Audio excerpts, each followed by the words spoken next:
नाशिकच्या पालकमंत्री पदासाठी भुजबळांच्या नावाला शिवसेनेच्या सुहास गांधींनी विरोध केलाय आणि 7 आमदार तुम्ही राष्ट्रवादीचे आहेत. एक मिनिट किती आमदार आपण ऐका तपासा असं म्हणताय. आपण काही काळजी करू नका.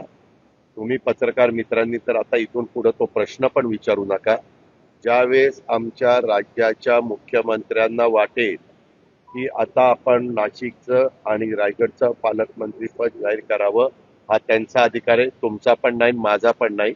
आता काही वेगवेगळे मान्यवर काही ना काही वेगळ्या बातम्या देतात. तुम्हालाही बातम्याच पाहिजे असतात. लगेच तुम्ही हा दादा असं म्हणाला, तुमचं काय मत आहे? माझं मत स्पष्ट आहे. राज्याच्या प्रमुखांचा अधिकार आहे कोणाला मंत्रिमंडळ द्यायचं, कोणाला डिपार्टमेंट कुठली द्यायची, कोणाला कुठलं पालकमंत्रीपद द्यायचं.